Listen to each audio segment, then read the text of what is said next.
Welcome back, ladies and gentlemen. On behalf of President Abdel Fattah al-Sisi, Prime Minister Dr. Mustafa Madbouli have delivered Egypt's speech before the FAO conference representative in its third edition in the new capital.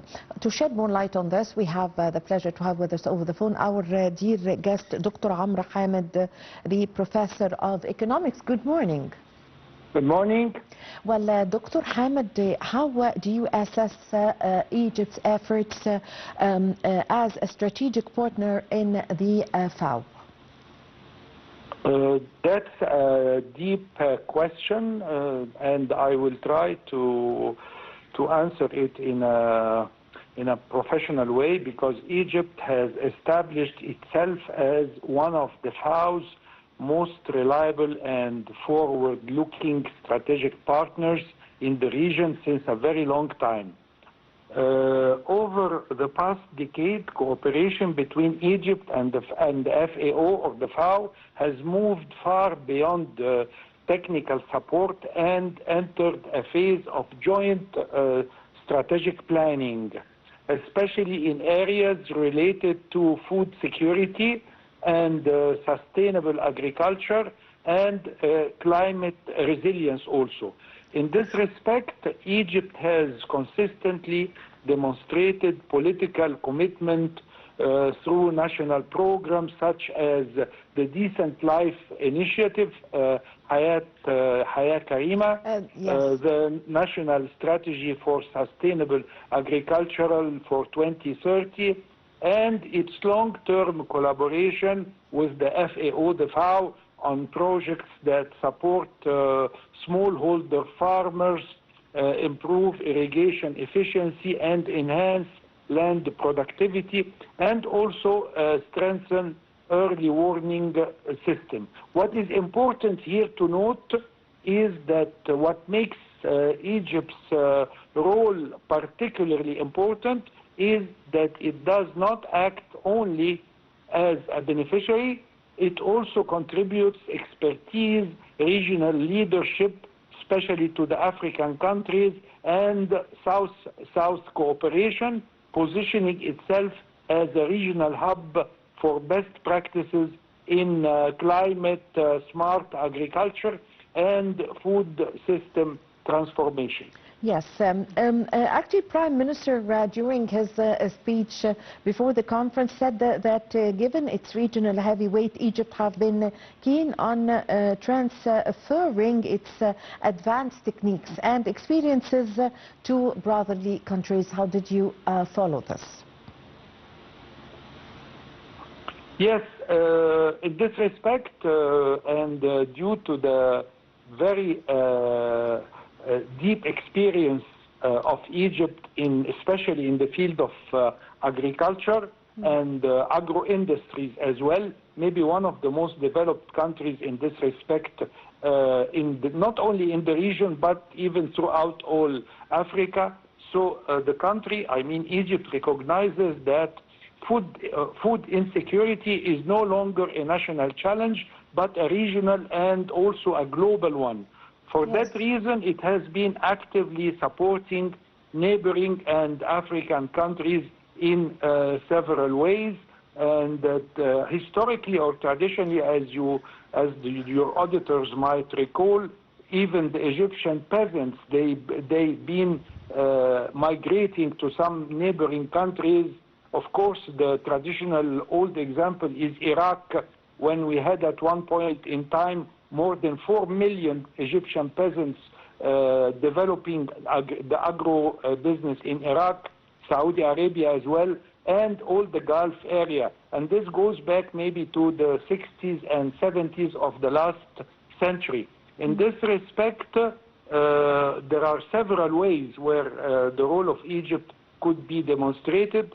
Number one, the South-South cooperation programs, and through the FAO and the Egyptian Fund for Technical Cooperation, Egypt provides expertise in irrigation management, in desert agriculture, of course, with our experience not only in the Western desert, but in other desert regions as well. wheat cultivation. We have seen this even copied in a country like Saudi Arabia, for example, and developed even much further.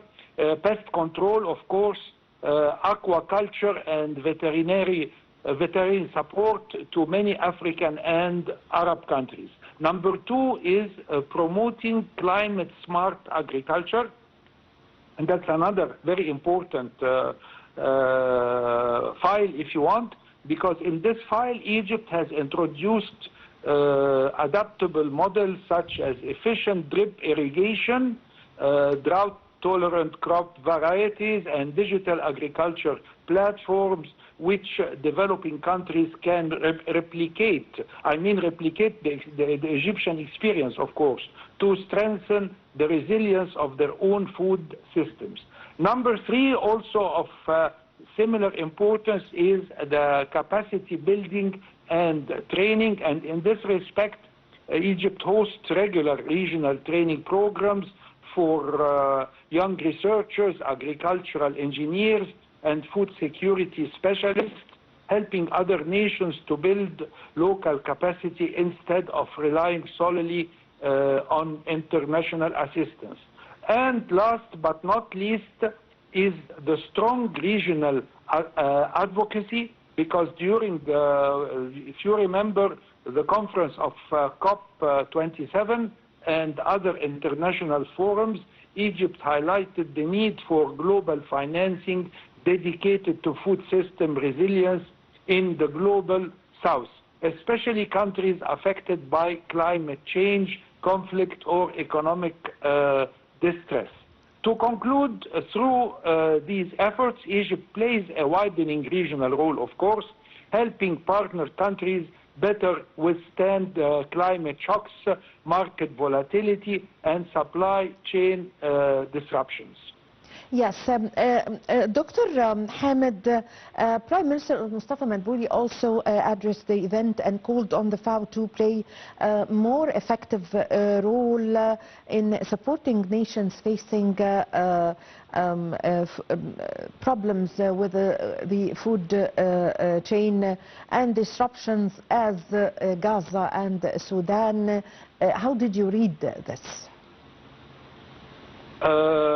It's a bit, let me divide your questions into two parts. Yes, please. The general part, first, which has to do with the region, and then maybe if we have time, we can speak about the second part of your question, which has to do with Gaza, specifically with Gaza and Sudan.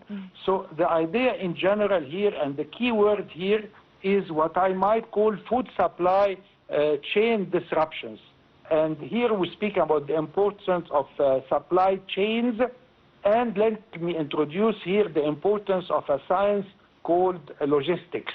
Because of the location of Egypt, overlooking, as you know, the Mediterranean Sea from the north and the Red Sea from the south, which means linking three continents from the Mediterranean, and going into deep Africa through the Red Sea in the south, the logistic role of Egypt can play via this location through a lot of maritime routes, of course, and airports as well. And here I'm speaking only from a commercial trade perspective, for agricultural and agro-business products in general, and how Egypt, if we emphasize the importance of logistics and the maritime lines and the air lines as well, our role could be very effective in boosting all the African countries from one side, and trading between Africa and Asia, and of course supplying also Europe with a lot of agricultural products, and at the same time maybe importing also from Europe a lot of machinery that could be used in further developing the agro-business, not only in Egypt but in the whole area. Yes.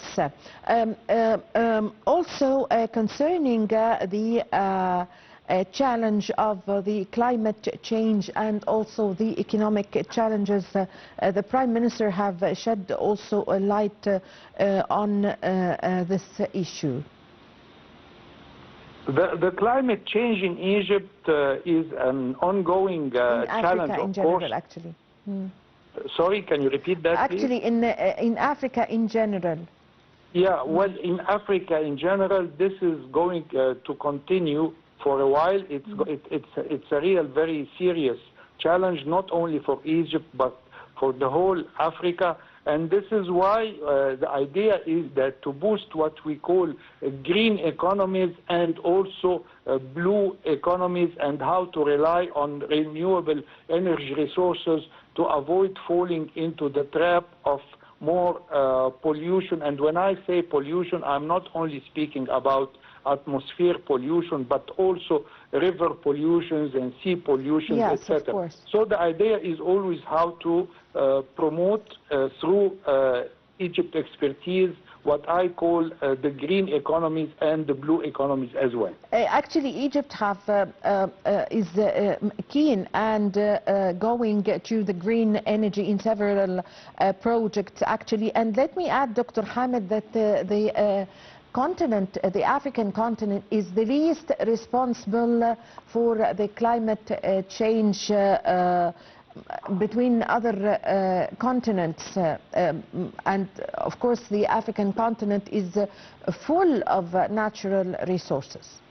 That's very true, yes, that's very true. And there is always a relationship between development and pollution. So usually the continents that are more developed, example here of Europe, for example, they emit much more pollution than countries that are less developed, like Africa. Another good example is, of course, China, and China has maybe one of the most serious pollution problem throughout the whole world.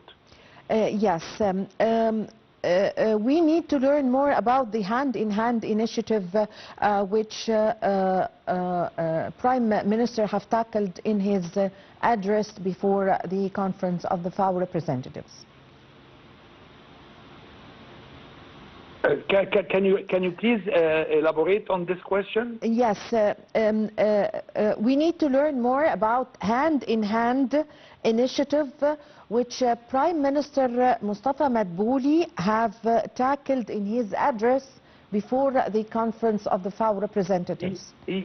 Yes, this has to do with a lot of the bilateral and multilateral initiatives, and I would even say contracts and organizations such as the COMESA, for example, when we're speaking about Africa, and if we speak about the Arab region in general, the Middle East region, there is a lot of also coordination programs through the Arab League and other Arab or more specialized Arab organizations such as the Organization of Economic Unity for the Arab World and so on. And through these bilateral and multilateral contracts, of course, Egypt can still play a very important role in this respect. Yes. Also, how do you assess Egypt's efforts to expand the climate smart agriculture, improve resources efficiency, and empower rural women? Okay, that's another deep question, but again, you can divide this question into two parts. The first part is how to control pollution in general from an agricultural perspective, and the second part is the women importance in this respect. Yes. But again, we still have a lot of challenges to face, and I think that our government has to give much more consideration to the agricultural regions in Egypt, and notably here, I would like to pinpoint what is happening in Upper Egypt specifically, and I'm not going to use the right word, but there is somehow negligence in facing the problem of pollution in Upper Egypt vis-a-vis the Delta and the other more developed regions of Egypt. So I think that our government should give much deeper and much more important consideration, especially to Upper Egypt. And from a practical standpoint, the more you go south, the more you can feel the negligence. So I mean, if you look at the northern governorates of Upper Egypt, such as Bani Suef, Minya, maybe up till Asyut, things are not that bad. But if you go south of Asyut to Sohag and the beginning of Aswan and south, then the pollution, you will not find control measures when I speak about pollution that are applied in these areas, except maybe in Luxor because of tourism, and partially Aswan as well because of tourism. But if you go out of Luxor and Aswan, the situation is not very promising. So I think that our government should give more importance to that part of Egypt, I mean Upper Egypt in general. Yes, Dr. Hamid, could you please shed more light on the FAO Global Villages Initiative operating under the umbrella of the FAO Food and Agriculture Museum and Network? Yeah, the Food and Agricultural Organization is, I would say, I think it was established in the 50s of the last century up till now, and it's one of the most effective organizations actually of the United Nations, because it belongs to, it's one of the organizations that belongs to the United Nations, but it's much more effective than a lot of other organizations, maybe because it has to do with agriculture in the first place and food as well. And as you know, these are two very important elements of humanity in general, and I think it's one of the organizations that was very lucky, because from the beginning it was headed and it was manned by highly professional, specialized, not only technicians but also academicians, and I have met a lot of them, and I'm usually very much impressed when I meet the technicians and the academicians of the FAO, more than the ones I meet in other United Nations or World Bank organizations, and that's why the FAO is very effective. And when you speak about the village initiatives in general, yes, actually what they do is that they go to the micro level of peasantry and countryside in a lot of countries, and that include Egypt. And the FAO has been very effective since tens and tens of years in Egypt. They have their offices traditionally based in Mohandisin in Cairo since a long time, but you will find their arms and legs in some of the smallest and most remote villages of Egypt, with the programs. Some of the programs are big programs, but sometimes they also provide what I might call micro programs that deal even with a very humble peasants in Egypt. I cannot claim that I have seen their projects in other countries, but I read a lot about them, and they apply the same policies in general, especially in poorer countries in Africa and in Asia and in Latin America. And as I said, what is really the charm and the most impressive part of the FAO is that they go very deep down with the most limited capabilities peasants in all the countries where they are present. Yes. Dr. Hamid, Prime Minister Madbouli, during his address also spoke about or described the role of the FAO as being very crucial in modernizing agricultural systems, also boosting crisis-hit communities and boosting worldwide food security. Give us an idea about the important role of the FAO.